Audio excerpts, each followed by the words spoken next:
Bonjour. Avons-nous atteint un top de marché? C'est ce que nous allons voir dans l'analyse du jour. Mais avant de commencer, n'oubliez pas de vous abonner, de mettre un petit pouce bleu et de laisser un commentaire. Alors aujourd'hui, on a des choses très importantes à voir. Du coup, encore une fois, je suis désolé, mais il n'y aura pas d'altcoin aujourd'hui, notamment parce qu'on a pas mal de choses à voir, mais également parce que j'ai encore un problème de souris. Et du coup, je voudrais pas que la vidéo dure trop longtemps parce que sans souris, c'est un peu compliqué de faire les analyses. Donc, j'ai quand même d'essayer de faire une vidéo parce qu'il y avait des trucs importants à voir. Mais voilà, je voudrais pas qu'elle dure trop longtemps. Donc, sans perdre plus de temps, on va se diriger directement vers la cryptomap. La cryptomap du jour, eh bien, sans grande surprise, qui est plutôt entièrement rouge, avec des chutes de 2 à 15% en moyenne. Alors maintenant, on va passer rapidement sur l'Ethereum. Donc l'Ethereum, on avait quoi? On avait un range, on avait consolidé sur le bas du range ici, et on avait cassé ici. Alors bien entendu, on pouvait prendre un short ici, ou sur le magnifique pullback, hein, parce qu'on a eu un joli rebond quand même, c'était hier ou avant-hier, un joli rebond, mais malheureusement, vous voyez, on est seulement revenu retester ici, hein. Et bien sûr, comme d'habitude, quand on atteint des niveaux importants, où il y a moyen d'ouvrir un long ou un short, eh bien je partage sur Twitter, hein, vous voyez, hop, je voulais partager pile au moment du pullback pour vous signaler que c'était un bon moment pour jouer quelque chose. Bien entendu, si on aurait réintégré, hein, ça aurait été le bon moment pour ouvrir un long potentiellement, mais là, voilà, c'est le bon moment pour ouvrir un short. Donc, on vient faire un pullback et puis ça repart à la baisse. Voilà. Donc, prochaine target, hein, on a en target la zone de rechargement de short, voire hein, ce niveau-là pour refaire un pullback. Vous voyez, c'est le départ hein, tout simplement du mouvement. Alors, comme je vous avais dit hein, il y a quelques jours, ça arrive souvent que, eh bien, quand on a un déséquilibre de marché comme ça, on vienne le combler tout en partie. Voilà, c'est pas obligatoire, mais quand c'est violent comme ça, en général, on vient combler au moins une petite partie. Voilà, donc sans grande surprise. En plus, on avait ce range, hein, donc on casse le range, etc., etc. Donc, hop, en daily, voilà, je dézoome, ça donne ça. Donc, vous voyez qu'il y a ce énorme bougie daily, hein, gros déséquilibre de marché. Donc, pour l'instant, on vient le combler un petit peu. Voilà, la première target, comme je vous ai dit, c'est le bas de la zone de rechargement de short. Et la deuxième target, ce sera tout simplement ce niveau-là, un pullback sur le niveau de cassure. En 4 heures, qu'est-ce qu'on a? En 4 heures, on a une petite divergence potentielle bullish. Vous voyez que là, on vient faire en quelque sorte un double bottom, mais on vient légèrement plus bas. Alors, je ne sais pas si c'est visible d'ici, je ne vais pas zoomer, c'est compliqué. Enfin, peut-être, hop, voilà. Hop, on vient faire un léger plus bas, alors que sur le RSI, eh bien, on fait clairement un plus haut. Donc, une belle divergence bullish. Voilà. Alors, bien entendu, elle sera validée que si on casse les 51 sur le RSI, c'est-à-dire la base de la divergence. Mais le niveau actuel, voilà, il faudrait descendre dans les plus petits time frames pour voir s'il n'y a pas une petite structure pour essayer de choper un petit trade si la configuration est bonne. Mais voilà, bon, c'est tout ce qu'on a, hein, une petite divergence, ça suffit pas, hein, parce qu'il suffit tout simplement qu'on rechute et la divergence peut s'annuler ensuite. Voilà, mais c'est tout ce qu'on a, donc voilà, à se mettre sous la dent, donc pourquoi pas. Au niveau du Bitcoin, alors le Bitcoin, il a fait à peu près pareil, hein, alors je vais vous remettre en 4 heures, si ça veut bien. Alors juste une seconde, je vais switcher de connexion internet parce que là sinon ça va être compliqué. Elle vous la pose.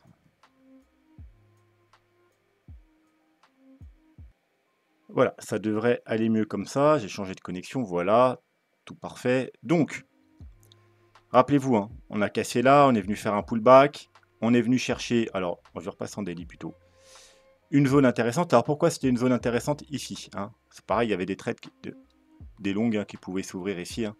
Pourquoi? Alors, déjà, on est venu chercher, alors rappelez-vous, hein, le scénario potentiel, même si j'aime pas trop, parce que, comme je vous avais dit, hein, 1, 2, 3, la vague 3 est trop faible, la vague 4 est beaucoup trop longue. Bon, c'est pas très joli, mais c'est toujours possible hein, qu'on soit dans une vague 1, 2, 3 et 4. Donc, les targets de la vague 4, c'est tout simplement le premier rectangle ici, hein, 0,382, 0,5. Et la correction ici, à baisser, se ferait en flat.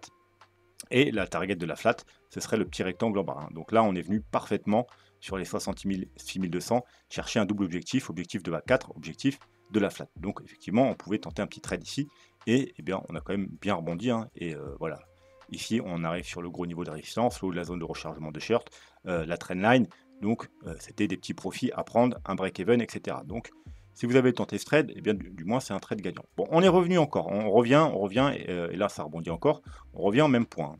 Voilà. Donc, effectivement, tant qu'on ne casse pas ce niveau-là, donc on serait sorti de la target de la 4, et si on vient là, on sort de la target de la flat. En plus, on casse le haut ici, donc 1, 2, 1, le haut de la vague 1, vous savez qu'une vague 4 ne casse pas le haut de la vague 1, donc on sortirait de ce plan. Voilà, et on serait plutôt dans 1, 2, 3 vagues haussières. C'est pas une impulsion, ce serait plutôt une correction, ce qui veut dire qu'ensuite, eh bien, on irait plus bas, forcément, pour terminer une correction plus importante. Potentiellement, bon, on verra ça avec le plan et le wave, mais voilà. Donc en tout cas, oui, là, on est sur des niveaux intéressants, hein, tant qu'on ne casse pas les 65 000 $. Et si on casse les 65 000 $, on aura probablement une correction plus importante. Voilà. Pourquoi également on pouvait tenter un petit trade sur ces niveaux-là, tout simplement parce que, alors, hein, je vous rappelle, hop, voilà, on est dans un range. On bloque depuis toujours sur le haut du range, aux alentours des 71 000. Et voilà, en même temps d'être revenu chercher le double niveau intéressant, eh bien, on était revenu chercher la médiane du range. Vous voyez, rebond, mais on n'est même pas revenu chercher le haut du range, on est revenu tester ce niveau de résistance. Et puis là, voilà, on est de retour sur la médiane. Donc voilà, la médiane, ça peut être un bon moment pour essayer de chercher s'il y a un petit setup au cas où on devait rebondir et aller au moins chercher le haut du range. Et si jamais on devait être vraiment bullish et que le Bitcoin n'était pas décidé à nous donner une plus grosse correction et qu'on avait vraiment trouvé un bottom ici, eh bien on pourrait même casser le haut du range. Et le premier objectif serait tout simplement la hauteur du range reportée à la cassure, donc aux environs des, alors je sais pas pourquoi ma ligne elle est là, des 83 000 $. Bon, ça ne change pas, ça fait plusieurs semaines qu'on l'a en target. A l'inverse, si on devait casser la médiane, eh bien on irait peut-être faire un retour tout simplement vers le bas du range. Et notamment vers ces niveaux-là, pareil, le niveau qu'on a en target depuis un moment, puisque c'est la confluence entre, alors là on va passer même en weekly. Voilà, donc c'est le canal dans lequel évoluait le Bitcoin en début de bull market. On y est sorti au mois de février. On a fait un pullback très rapide ici. On avait snipé aussi l'entrée ici aux 56-57 000 $. On pourrait revenir faire un pullback. Voilà. Et donc, ce serait un très gros support, puisque du coup, on a le bas du range et ce support de trendline ou le haut du canal, comme vous voulez, aux alentours des 61 000 $. Donc, si on devait casser ici là, les 65 000 $ avec clôture, etc., le premier objectif, ce serait, objectif principal, important, ce serait aux alentours des 61 000 $. On va dire, grosso modo, entre les 60 et les 62 000 $. Si par contre, on devait casser et réintégrer ici, bon, bah déjà, ce serait bearish. Pourquoi? Bien parce qu'on validerait la cassure. On validerait également, regardez, alors ça, on va le voir après, mais un potentiel M-top. Et le premier objectif serait tout simplement, pareil, la hauteur du range reportée à la cassure, ça nous mènerait à 52 900 $, aux alentours des 53 000 $. Vous voyez, c'est ce petit niveau-là qui a été travaillé un petit peu, ce petit niveau de support. Voilà. Et puis ensuite, deuxième objectif, on pourrait avoir tout simplement retour vers le bas du canal. Donc, alors, tout dépend de combien de temps ça prendra. On ne va pas y aller d'une trade comme ça. Ça va sûrement prendre un peu de temps. Donc, ce serait aux alentours potentiellement des, allez, entre les 44 et les 46. Allez, on va dire aux alentours des 45 000 $. Voilà. Maintenant, on va passer à la suite. Donc,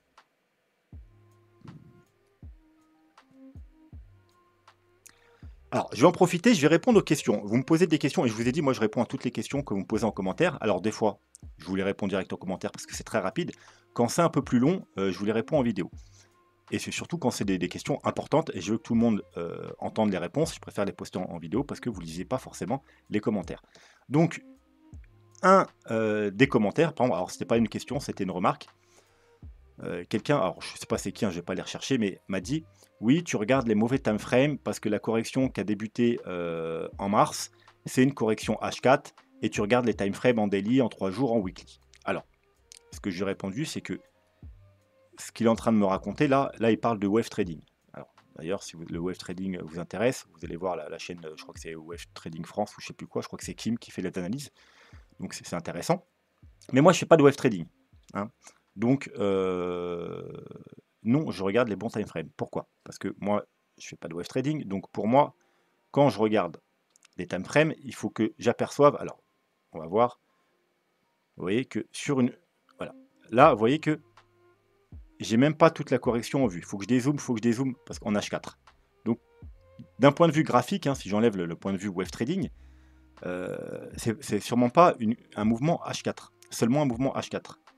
Voilà, il faut que je passe en daily pour voir l'entièreté du mouvement. Ça veut dire ce mouvement-là. Et là, on voit bien que c'est une structure daily, hein, puisqu'on voit très clairement la structure en daily. Mais je peux passer également en 3 jours, et on peut voir également que c'est une structure 3 jours. Vous voyez, une vague là, une vague là.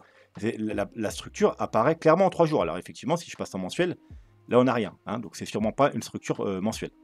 Mais c'est tout à fait pertinent de le regarder en daily et en 3 jours, puisque la structure apparaît. Et même en weekly, vous voyez que, alors on n'a pas encore vraiment la structure, c'est le début d'une structure weekly, alors qui pourrait s'arrêter, si on décidait de monter du coup, bah, ce serait arrêté à une structure daily et 3 jours, mais on a une potentielle structure weekly en construction, donc c'est aussi pertinent de le regarder en weekly.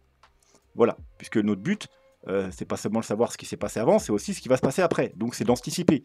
Donc je ne vais pas attendre que la structure weekly soit confirmée pour la regarder. Voilà. Donc actuellement, on est dans une structure, au point de vue graphique, je parle au niveau structure daily et 3 jours, mais on est également dans une structure weekly. Et c'est justement de la structure weekly que je voudrais parler, puisqu'on est dans un potentiel M-top en weekly. Vous voyez qu'on a fait un top là. Alors, je vous montre un truc. En daily, là, on a fait une sorte de M-top daily qui a été validé à la cassure ici. Et en fait, on est venu, mais on n'a pas vraiment validé hein, parce qu'on est venu faire un petit fake out, même mettre en 3 jours. Voilà. On a un petit M-top 3 jours ici. Mais vous voyez qu'on a breaké, fallait breaker ce niveau. Et on a fait un petit fake out, on a réintégré. Donc finalement, il n'a pas été vraiment validé. Et du coup, on a été sauvé. Et là, on a une sorte de deuxième petit M-top daily ou 3 jours qui pourrait potentiellement être validé et nous entraîner encore vers le bas de la structure. Mais ce deux doubles, voilà, ce qu'on ne voit pas en weekly, hein, le double M-top ici et le M-top ici qu'on ne voit pas en weekly, ça forme juste un top et un deuxième top. Par contre, ça nous forme un potentiel double top weekly, donc M-top weekly. Donc pour valider, il faudra breaker ici, en clôture au-dessus des 61 000 $. Voilà, c'est d'autant pour ça qu'il ne faut surtout pas casser les 60-61 000 $ en weekly, puisque ça nous validerait un M-top, ce qui est extrêmement bearish. Si on regarde sur le RSI, on a également une potentielle divergence. Alors, ce n'est pas une divergence technique, parce que si on s'en tient à la technicité, on n'a pas fait de plus haut ici, vous voyez. Mais c'est plus une divergence psychologique. Vous voyez qu'on a quand même fait, grosso modo, un double top, même si on a fait légèrement plus haut avec des mèches ici. Grosso modo, vous voyez que c'est grosso modo un double top. Alors que sur le RSI, c'est clairement pas un double top. Vous voyez qu'on a le premier top ici et le deuxième ici. On voit très bien que c'est très baissier. Et donc vous voyez que d'un point de vue, si on ne s'en tient pas strictement au dollar près, au point de vue technique, mais plus à la psychologie, parce que les divergences, ça retranscrit la psychologie du marché, et bien qu'on a bien quand même une divergence.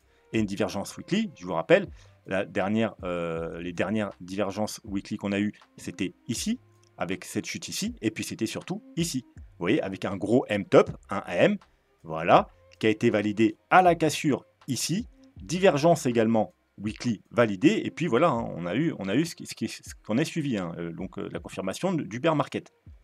Donc c'est pas à prendre à la légère. Bien entendu, hein, tant qu'on ne casse pas les 60-60 000 $, 60-61 000 $, il n'y a rien à craindre. Vous pouvez voir aussi que sur le RSI, c'est pas très joli. Hein. On a une sorte de épaule, tête, épaule. Encore une fois, voilà, faudrait casser la structure. D'ailleurs, ici, il faudrait casser les 61 sur le RSI également pour valider la divergence et pour valider cette structure de sorte épaule, tête, épaule qui est une figure de retournement, une figure baissière. Voilà, donc vous voyez que oui, il faut, on ne va pas simplement aller voir le graphique en 4 heures, parce que sur le graphique en 4 heures, bah, vous ne voyez pas tout ça sur le graphique en 4 heures. Hein. Donc oui, en wave trading, c'est peut-être une structure corrective pour le moment en 4 heures, mais moi je ne fais pas de wave trading, donc oui, c'est pertinent de le voir en daily, c'est pertinent de le voir en 3 heures, et c'est aussi pertinent de le voir en weekly. Effectivement, seul le mensuel, pour l'instant, c'est pas très pertinent de le voir, parce qu'il ne se passe pas grand-chose. Voilà, donc ceci étant dit, on a potentiellement une figure de top de marché et une figure très bearish. C'est potentiel, encore une fois, hein, tant qu'on n'a pas breaké les 60 000 $, il n'y a rien à craindre. Et puis si on vient breaker très rapidement les 60 000 $, mais voilà, sans clôture, sans confirmation, puis qu'on réintègre, au contraire, ça peut être justement un très bon niveau, hein, comme on l'a vu précédemment, au contraire, pour prendre des achats. Bon, Maintenant, on va rapidement voir ce graphique. Ce graphique, c'est pareil, un peu la même chose, hein. Rappelez-vous, on a une sorte de bull flag. Donc, bien entendu, si on break vers le haut, c'est bullish, il faut s'attendre à une jambe haussière. Et puis, bon, pour la target, ce sera à peu près pareil aux alentours des 80 000 $. Si au contraire, on doit aller vers le bas, eh bien, on aurait pareil, une très bonne zone d'achat. Alors, c'est pas les mêmes trendlines ici. Celle-là, c'est... Hop.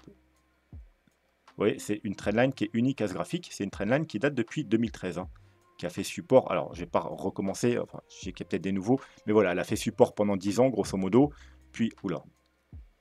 Puis, elle a fait résistance pendant, je sais pas, 1 an et demi, je crois. Et on l'a enfin cassé là au mois de février.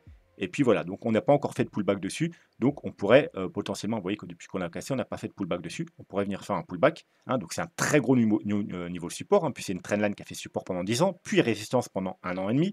Donc maintenant, techniquement, c'est un support. Voilà. Donc on a non seulement ce qu'on a vu précédemment, donc cette trendline-là qui n'est pas la même, je vous rappelle qui n'est pas la même. Le bas du range également. En gros, on a un quadruple support. Donc le bas de ce potentiel bull flag et cette trendline très très long terme. Voilà. Donc ici, pareil, sur ce graphique, on a un double support. Donc c'est légèrement plus bas, c'est vers les 59-60 000 $. Mais en gros, voilà, grosso modo, ça revient au même. Vous voyez, c'est entre les 59 et les 61 000 $. Il y a un quadruple support graphique. Donc, bien entendu, si on va là, c'est un très bon niveau pour chercher des achats. Mais par contre, si on break, c'est d'autant plus bearish, parce qu'on breakera les 4 supports d'un coup. On breakera cette trendline qui est un support, qui est une trendline qui dure depuis 11 ans.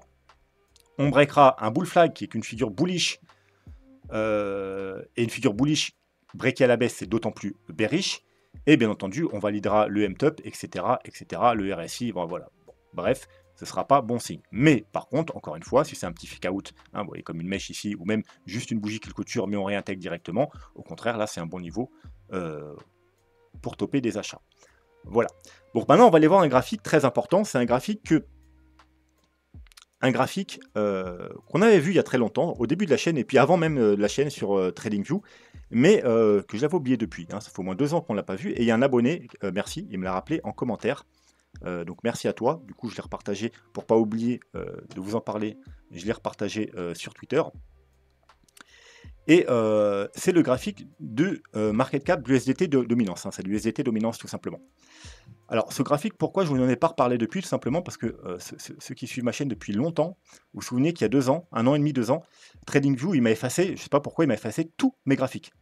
L'entièreté de mes graphiques sur TradingView me les a effacés. Et notamment, j'avais perdu le graphique sur S&P 500, où je m'étais amusé pendant 2 semaines à faire les décomptes des vagues d'Elliott sur tout le S&P 500, donc plus de 100 ans d'historique, en partant d'un time frame 12 mois jusqu'à un time frame 1 heure. Voilà, donc ça avait pris 2 semaines. Et voilà, il me l'avait effacé parmi toutes mes autres graphiques, et dont celui-ci. Et bien qu'il soit enregistré dans mes graphiques, il n'y avait plus du coup quand je vous dis qu'il m'a effacé les graphiques, il m'a effacé en fait tous les dessins sur mes graphiques. Et donc j'étais retombé dessus plus ou moins, mais voilà, j'avais oublié la pertinence de ce graphique. Et tout simplement pourquoi? Puisque vous savez que moi, 90% du temps, je suis sur mes graphiques en logarithmique, alors que ce graphique, pour être pertinent, il se regarde en non logarithmique. Voilà, c'est pour ça que du coup j'avais oublié de vous en parler depuis longtemps, parce que j'avais oublié tout simplement la pertinence de ce graphique. Alors qu'est-ce que nous raconte ce graphique? Et bien tout simplement, vous allez le voir par vous-même. Vous allez voir qu'il y a une très belle trendline ici, en jaune. Pour l'instant, on ne va pas s'occuper de la bleue, on va s'occuper de la trendline jaune. Et que régulièrement, on vient toucher cette trendline. Et à chaque fois qu'on vient toucher cette trendline, j'ai tout simplement mis une ligne blanche. Et en dessous, vous avez tout simplement un graphique du Bitcoin. Et j'ai prolongé les lignes. À chaque fois qu'on touche cette trendline. Donc, regardons, à chaque fois qu'on touche la trendline, on est où sur le Bitcoin? Vous avez, par exemple, première trendline, on est sur le top de marché en 2017, avant le bear market. Ici, on est sur un top de marché après un rebond. Et ensuite, voilà, pareil, vous voyez, donc là, il y a eu une chute de genre 70%. Là, on vient toucher, on est sur un top et il y a une chute de, je crois, 45%. Là, on vient toucher, on est sur le top juste avant la grosse chute de 50%. Là, on est sur le top du mois de juin avant une chute de, pareil, je crois, 45%. Là, on a eu un rebond et on revient toucher encore une fois et on est sur le top avant la chute du Covid de 50%. Alors, ces 2 petites lignes, on les verra après. Ensuite, il y a encore une grosse ligne là. On vient toucher là on est sur le top, le premier top du bull run, du dernier bull run en 2021, avec une chute de 50%. Ensuite, on revient retoucher là, on est sur le deuxième top en novembre 2021, et là, c'est le début du bear market, et vous voyez qu'ensuite, on n'a pas retouché cette ligne, on n'a pas retouché, jusque il y a peu longtemps, au mois de mars, 11 mars, et c'est passé quoi le 11 mars? Eh bien, pour l'instant, c'est le top du marché. Voilà, c'est le début de la petite correction du 11 mars, la correction qu'on est en train de voir actuellement. Donc, ce qu'on peut voir, c'est jusqu'à présent, à chaque fois qu'on a touché cette petite ligne, on a eu une correction, on était sur un top de marché et on a eu une correction importante. Et alors là, je ne vais pas le refaire parce que c'est chiant, hein, je vous dis sans souris, mais je me suis amusé à regarder tous les pourcentages de correction. Et c'est des corrections, alors je parle des grosses lignes blanches là, qui vont de 40 à 70%, grosso modo. Donc ça s'est produit 7 fois depuis 2017. À chaque fois, on a une correction entre 40 et 70%. Alors, et en général, à chaque fois, vous voyez, ça vient toucher une ou deux bougies et puis ça remonte direct. Hein. Ça vient toucher une bougie et ça remonte, ça vient toucher une bougie et ça remonte. Comme là, on vient toucher une ou deux bougies et ça remonte. Bon, la seule fois où on a traîné un peu, c'est ici. Mais regardez ce qui s'est passé. Même dans le traînage, on est venu toucher une première fois ici. Alors, je ne sais pas si on peut le voir. Bon, il y a une petite mèche qui touche ici. Puis une deuxième fois ici. Et puis la dernière fois ici. Mais même les deux premières fois qu'on est venu toucher, vous voyez, je vous mets deux mini-lignes. Et bien, regardez, on a eu une mini-correction. Et là, on a eu... alors, je vais le refaire, je m'en souviens plus, excusez-moi. On a eu une correction de 30%. Et la deuxième mini-ligne, on a eu une correction de...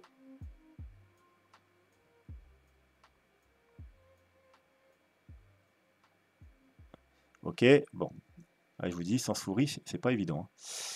On a eu une correction d'environ 25%. Voilà. Donc même les mini, avant la grosse, hein, qui pour moi font partie de la même, hein, grosso modo, hein, là c'est celle-là à prendre en compte, hein, correction de 50%, mais même les deux petites fois qu'on est venu toucher juste avant la plus importante, on a eu quand même 30 et 25%. Voilà. Donc, eh bien, ça annonce pas... Merde, j'ai décalé. Ça annonce pas vraiment du bon. Hein, parce que si on doit s'en tenir à part le passé, soit on est sur une grosse ligne comme ça, et techniquement, il y a des chances d'avoir une correction de 40 à 70%, ou soit on est sur un truc comme ça où on va consolider, vous voyez, hein, peut-être que là on est en train de consolider, puis on va revenir toucher, et que c'est des mini-corrections avant une correction plus importante. Donc par exemple là, vous savez que là, pour l'instant, on a eu une correction de, je crois, 23-24%. Hein, donc il correspondrait voilà, une petite correction ici. Puis peut-être qu'on va revenir, alors on peut monter avant, hein, bien entendu. Hein. Ici, vous voyez qu'on est monté. Hein. Là, cette correction, on est remonté. On est revenu toucher, on a une correction, on est remonté. Donc au final, hein, on est passé quand même de 40 à 60, presque 70 000 $, 69 000 $. Donc effectivement, on pourrait faire quelque chose comme ceci. Donc là, remonter un peu, on ne sait rien, à 80 000 $, revenir toucher un petit peu, donc avoir une deuxième petite correction de 20-30%, et puis remonter un peu, et puis revenir toucher finalement une troisième fois pour avoir cette grosse ligne-là, et avoir réellement, donc ce sera potentiellement le top de marché, et une correction de 50 à 70% pour le prochain bear market. Ou alors, ça ne va pas se produire. La correction qu'on a eu là, ça veut dire les 25%, voilà, c'était cette grosse ligne, hein, comme on a eu à chaque fois, sauf que c'est plus faible que d'habitude. C'est possible. Et du coup, potentiellement, la correction est peut-être déjà finie. Et puis là, voilà, on va aller to the moon. Hein. C'est une possibilité. Voilà.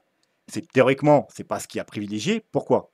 Parce qu'on a eu, en parlant des grosses lignes, on a eu 7 fois. Et 7 fois par le passé, déjà, à chaque fois, on a eu cette correction. Et on a eu à chaque fois des corrections entre 45, 40, je crois que c'est 40 ou 45, et 70%, voire même plus, hein, celle-là je crois que c'était 75%.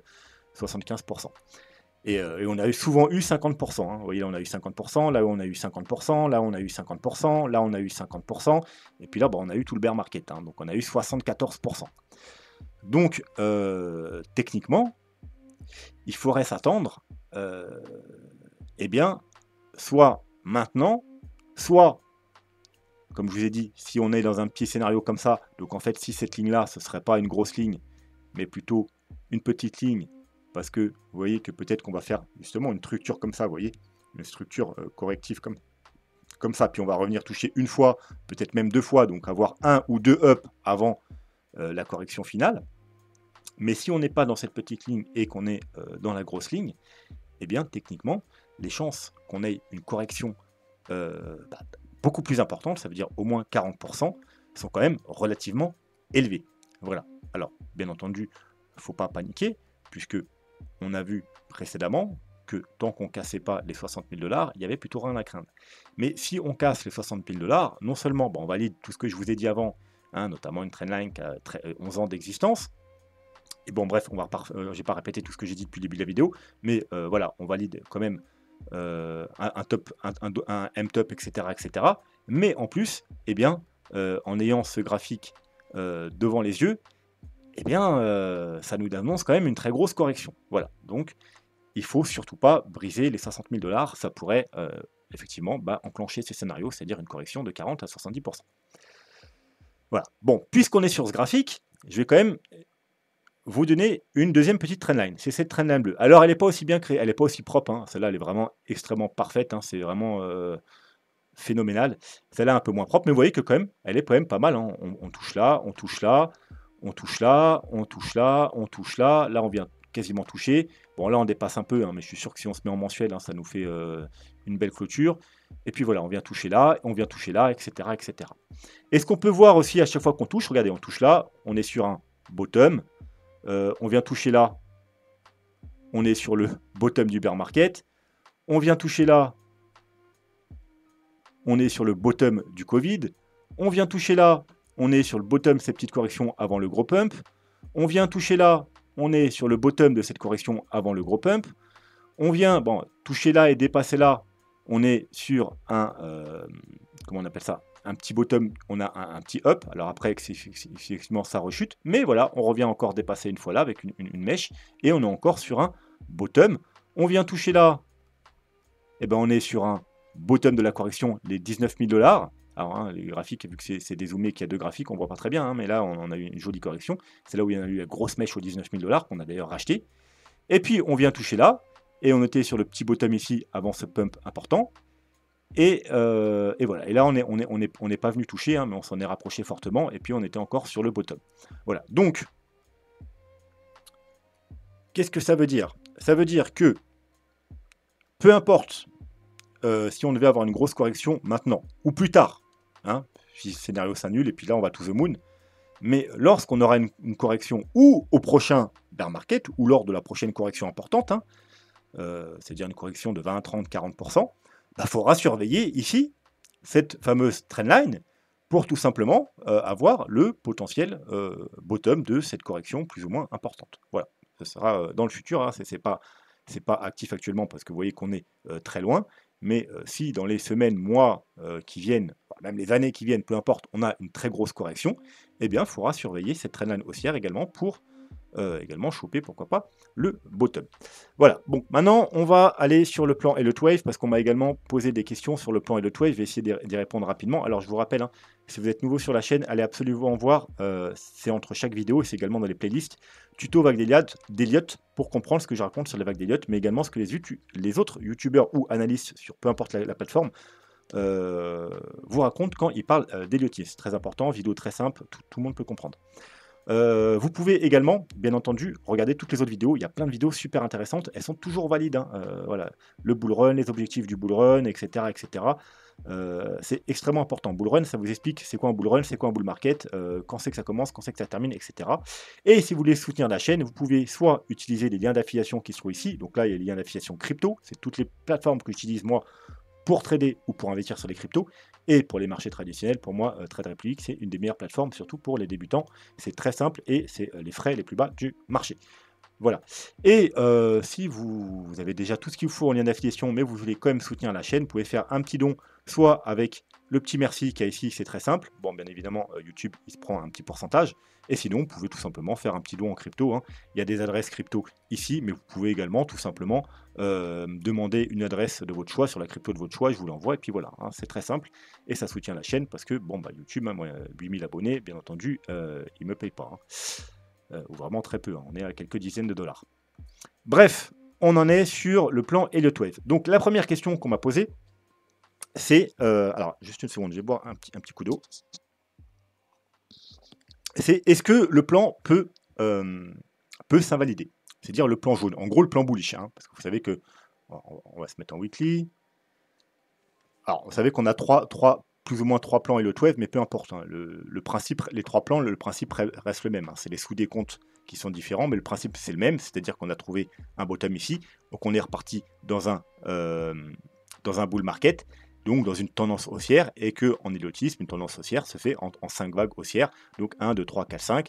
On est dans la 3, potentiellement en train de construire la 4, et il y a encore la 5. Alors, je vais d'ailleurs rapidement répondre justement à une question, avant d'aller à l'autre question que je voulais faire, parce que c'est plus rapide. On m'a demandé, est-ce que d'après ce plan-là, c'est-à-dire on serait dans la vague 4 là, donc dans une correction un peu plus importante, hein, pour aller potentiellement chercher les 54 000 et les 49 000 $, hein, vous voyez, c'est les niveaux qu'on a vu tout à l'heure justement. Est-ce que ça ne nous donnerait pas un bull run qui finit prématurément? Bah non, pas du tout. Pas du tout. Au contraire, c'est parfaitement dans les cordes avec le bull run, tout simplement parce que, eh bien déjà, pour aller chercher les objectifs, ça va prendre peut-être 1 mois, 2 mois, puis après, en bas, il y aura peut-être une consolidation, hein, peut-être de quelques semaines, peut-être même 1 mois, 2 mois, on ne sait pas. Enfin bref, avant d'atteindre l'objectif et de redémarrer, il y aura peut-être 1, 2 ou 3 mois. Et puis ensuite, bah, il y a encore une vague, hein, et la vague, bah, vous voyez que la première vague, elle a duré novembre 2022 jusqu'à avril 2022, novembre, décembre, janvier, février, mars, avril, elle a duré 5 mois. Celle-ci, elle a duré encore plus longtemps, de août jusqu'au mars, donc mars, avril, mai, juin, juillet, août, 5 mois. Donc elle a duré 7 mois. Voilà, donc cette vague-là, elle peut durer tranquillement, les 5 et 7, donc en moyenne 6 mois, elle peut durer 6 mois. Donc 6 mois, plus le temps qu'on y aille là, et puis qu'on consolide, ça peut durer 2-3 mois. Donc en tout, ça fait facilement 8 ou 9 mois. Voilà, et puis bull run terminé, et puis non, on termine parfaitement dans le timing du bull market et du cycle du Bitcoin. Donc non, en respectant ce scénario, le bull run ne finira pas prématurément, hein, sauf si on a une vague 5-30K qui dure 2 mois, mais bon, voilà, c'est pas privilégié. Donc l'autre question, c'est est-ce que ce scénario-là peut s'annuler? Ça veut dire est-ce que voilà, est-ce que il peut s'annuler? Est-ce que voilà, il peut par exemple être fini maintenant, par exemple? Eh bien oui, oui. Pourquoi? Alors parce que alors on va s'enlever le graphique. Hop, là j'ai pris un nouveau graphique vierge et je vous ai fait un nouveau graphique pour le scénario bear. Pourquoi? Parce que pour l'instant on a quoi? Pour l'instant on a une vague, 2 vagues et 3 vagues. Alors 3 vagues, bien entendu.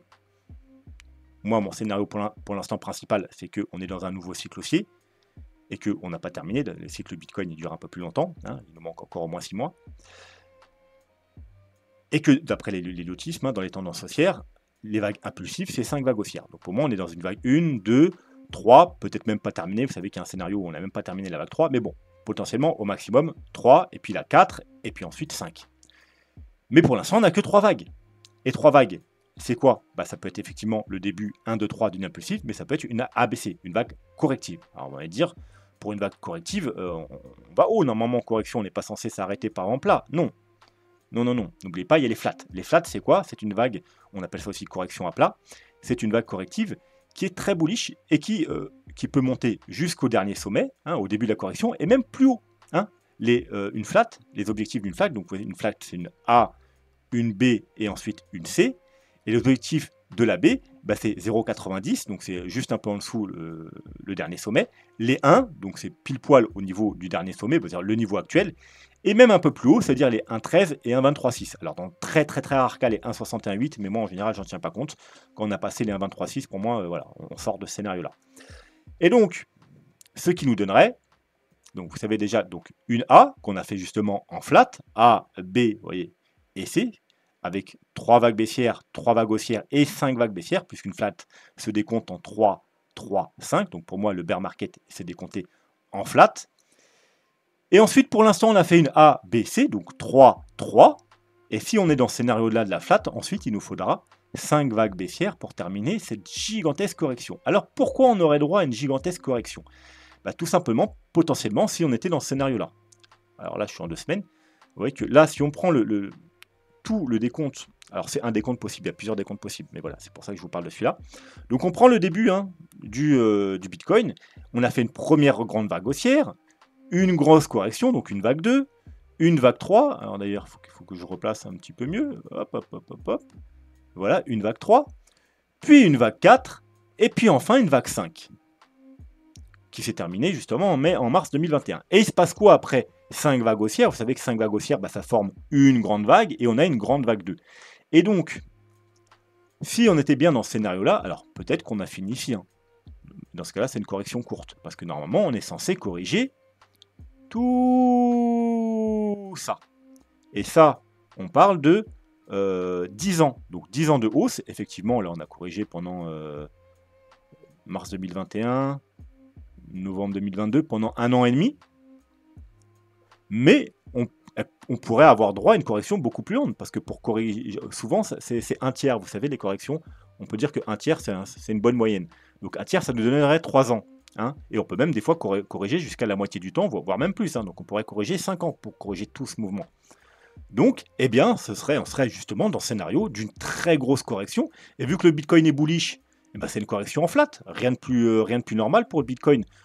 Pour pas une correction qui va directement, voilà, parce que si on serait un autre actif, peut-être qu'on aurait une grosse correction qui nous aurait mené, ouais, là on se serait pas arrêté, on aurait rebondi là, et puis on serait parti directement, on aurait fait une zigzag, quoi, hein, vous voyez, et on serait parti directement aux 5000, aux 6000 $. Non, le Bitcoin c'est bullish, donc si vraiment on est dans cette cas figure et on doit corriger sous ça, bah, peut-être qu'on corrige dans une très grosse flat, et justement une correction qui dure plusieurs années. Et dans ce cas-là, si on est vraiment dans le scénario, soit allez, on a trouvé le top, hein, ce qui pourrait, hein, ce que nous dit un peu les graphiques qu'on vient de voir, et là on attend 5 mouvements baissiers, ou alors on va aller un peu plus haut, hein, parce que vous savez que je vous ai dit on peut aller chercher les 1,13, 1,23,6, ça veut dire les 83 000 $, hein, ça vous dit rien les 83 000 $, c'est justement l'objectif du mini bull flag et de pas mal d'autres choses. Et là, on a je crois que c'est les 100 000 $. Voilà. Donc même jusqu'aux 100 000 $, on n'est pas à l'abri de ce scénario. Par contre, si on casse allègrement les 100 000 $, c'est-à-dire en weekly et tout ça, avec plusieurs bougies, etc., voilà. Bon, hein, il y a les 1,61,8. Moi, je vous dis, j'en prends pas compte. C'est tellement rare les flats qui arrivent au 1,61,8 que moi, en général, quand on passe les 1,23,6, c'est bon. Voilà. Si on passe les 100 000 $, eh bien voilà, on est à l'abri et puis on est à l'abri de ce scénario. Mais tant qu'on n'a pas passé les 100 000 $, effectivement, hein, ce scénario est toujours dans les corps. Alors, ce scénario, est-ce que ça veut dire qu'on va aller tout en bas, hein? Par exemple, là, je vous ai mis un dessin et je vous ai mis. Est-ce que ça veut dire qu'on va aller au 8, au 9 000, au 10 000 $? Ben non, c'est une flat. Les objectifs de la flat, c'est quoi? 0,61,8, les 1 qui vaudraient un double bottom aux 15 000 $, et ensuite un 13 à 23,6. Donc les 0,61,8 sont là. Hein, alors là, c'est les targets avec le niveau actuel. Ça veut dire qu'on aurait déjà trouvé le top. Donc ils sont aux 28 000 $. Voilà. Donc, première target serait les 28 000 $. Donc, vous voyez, c'est pas non plus catastrophique. Alors on sortirait complètement du cycle du Bitcoin, ça veut dire parce qu'après les 28 000 $, on repartirait to the moon. Hein, et donc là, le cycle du Bitcoin serait totalement, il serait cassé. Alors je pense qu'un jour, de toute façon, il va se casser le cycle du Bitcoin. Hein. On ne va pas regarder le cycle des 4 ans indéfiniment.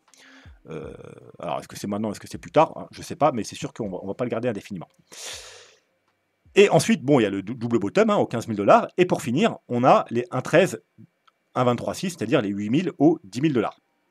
Et pour finir, 1,61,8, comme je vous ai dit, c'est pas du tout à privilégier, aux 5 900 $. Bon, ça, c'est si on a trouvé le top maintenant. Maintenant, si on va un peu plus haut, et qu'on va, alors je n'ai pas fait avec les 83 000 $, parce que je ne vais pas non plus tout faire, et j'ai fait si on va aux 100 000 $, hein, en plus ce serait un chiffre psychologique, etc., ce serait un bon moment pour se retourner, et bien là, les 1,61,8, ils seraient aux 32 000 $. Alors là, ce serait vraiment parfait. Pourquoi? Parce que c'est 33 000 $. Ouais, 32 600. Ce serait, bah, vous voyez, rappelez-vous, 32 000 $, c'est le gros niveau. Hein, c'était la base ici qu'on a cassé. C'était vraiment l'ultime confirmation de bear market. Et puis, c'était la confirmation, pas du bull market, mais du bull run. Voilà, ici. Hein, c'est là où quand on a fait la première résistance, on a consolidé pendant plusieurs mois. Et puis, qu'on l'a cassé, boum, on a décollé. On est passé de 30 000 $ à 70 000 $. Donc ce sera un retest en fait de cette grosse zone qui est un très gros support. Hein. Support devient grosse résistance, devient un nouveau gros support, et puis on ne les a pas retestés depuis. Voilà. Et donc, si on va aux 100 000 $, la première target serait les 32 000 $. Et ensuite, eh bien, ce serait un peu plus haut. En fait, ce serait, alors là, il n'est pas affiché, hein, je ne voulais pas chercher les graphiques, ce serait entre les 10 et les 12 000 $. Ce serait exactement le gros support mensuel qu'on a là. Hein. Hop, c'est le support. Ici, vous voyez, si vous enlevez les mèches, c'est exactement le gros support qu'on a travaillé pendant des mois, on n'a pas réussi à le passer. Et puis quand on l'a passé, c'est là où on a eu le départ du bull run du dernier bull market. Ça veut dire, on est passé directement des 11 000, pratiquement en ligne droite. Si on regarde en mensuel, c'est que des bougies vertes jusqu'aux 69 000 $. Voilà, donc pareil, ce serait un énorme support qui n'a pas été retesté non plus. Hein. Quand on avait la correction là, hein, on s'était dit que peut-être si on devait casser les 15 000 $, ce serait probablement le support, hein, les 10-12 000, qu'on irait retester. On a trouvé le bottom, on n'est pas venu les retester. Donc pourquoi pas, si on est dans ce scénario-là et qu'on casse les 32 000 $, il y a de fortes chances que les 15 000 ce coup-ci ne tiennent pas et qu'on ait testé justement ce gros support des 10-12 000 $. Alors bien évidemment, ce n'est pas du tout mon scénario principal. Pourquoi? Parce qu'il y a d'autres choses à prendre en compte, hein, notamment, on va se mettre en daily. Comme vous le savez, alors on va aller rapidement parce que voilà, j'ai pas envie que la vidéo dure 3 heures, mais il y a d'autres choses à prendre en compte, hein. Moi, un Bitcoin à 10-12 000 $, j'y crois pas trop. Bon, notamment, vous savez qu'il y a les ETF, il y a des gros investisseurs qui ont investi du Bitcoin à 30, 40, 50 000 $. Donc vraiment, j'y crois pas. Il faut que je vous le présente parce que c'est quand même une possibilité. J'y crois pas, mais vous avez également, notamment, alors, non seulement les gros investisseurs qui sont là, mais alors il est où? Voilà, hop. Notamment, rappelez-vous, le coût de production du Bitcoin. Si le graphique veut bien s'afficher. Est-ce que j'ai... Voilà.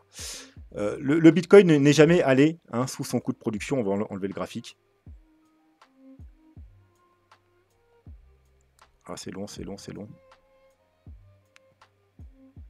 Vraiment, sans souris, c'est affreux. Bref, je ne vais pas vous mettre tout l'historique, on s'en fout, hein, croyez-moi sur parole, ceux qui sont nouveaux sur la chaîne. Le Bitcoin n'est jamais allé sous son coût de production. Alors je vous rappelle, ça c'est le coût de production d'un Bitcoin, ça veut dire on a le coût de production en bas, c'est le niveau juste l'électricité, donc coût de production brut, ou net, enfin je sais pas, bref, brut. Et en haut, c'est le coût de production en comptant les achats de matériel et tout ça, hein, donc le coût de production net.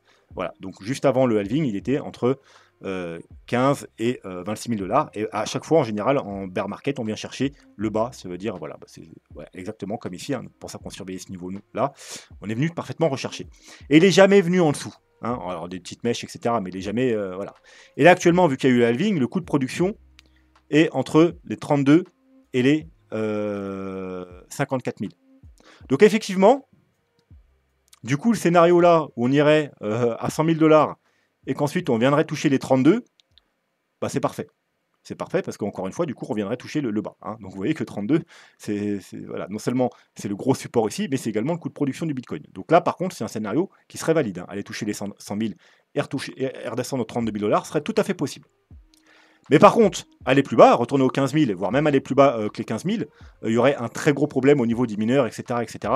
C'est jamais arrivé, ça ne veut pas dire que ça ne peut pas arriver, mais en tout cas, c'est pas du tout à privilégier. Voilà, donc, tout ça pour vous dire que le scénario d'aller beaucoup plus bas, d'aller en dessous les 15 000 $, même aux 15 000 ou en dessous, c'est vraiment pas du tout à privilégier. Ce scénario déjà là n'est pas à privilégier, enfin non, c'est pas celui-là, excusez-moi. C'est voilà. Faut que je remette le graphique. Ce scénario, hein, c'est pas du tout un scénario à privilégier, c'est un scénario qui existe. Voilà, je dois vous le présenter, c'est le scénario bear. Voilà. Mais c'est pas celui que je privilégie du tout. Mais voilà, il faut quand même l'avoir en tête. Et s'il devait se produire, et si surtout on devait aller aux 100 000 $ avant que ça se produise, eh bien les 32 000 $, ce sera le niveau ultime à surveiller. Sinon, s'il devait se produire maintenant, ce serait du coup les 28 000 $. Bon, on ne serait pas très loin. Hein, ça, on peut aller faire des petites mèches en dessous des 32, vous voyez, avec ces 32 000 $. On peut, hein, vous voyez, en plus, vous voyez, vous avez la target ici. Ouais, vous avez les deux targets. Hein, la target parfaite si on va aux 100 000. Et là, la target actuelle, oui, on pourrait faire des petites mèches en dessous sans problème. Puis ensuite réintégrer. Donc voilà. Mais par contre, les objectifs plus bas, bon j'y crois pas du tout, mais voilà, c'est une possibilité, donc il faut quand même les avoir en tête. Allez, on va s'arrêter là pour aujourd'hui. J'espère que la vidéo vous a plu. Je crois que j'ai répondu à toutes les questions, sinon reposez-les-moi en commentaire. Hein. Et puis n'oubliez pas de vous abonner, mettre un petit pouce bleu, laisser un commentaire pour dire merci ou pour me demander vos altcoins préférés ou tout autre actif. Je ferai un plaisir à les analyser quand j'aurai récupéré ma souris. Voilà, sur ce, moi je vous souhaite une très bonne soirée et je vous dis probablement à demain. Tchuss.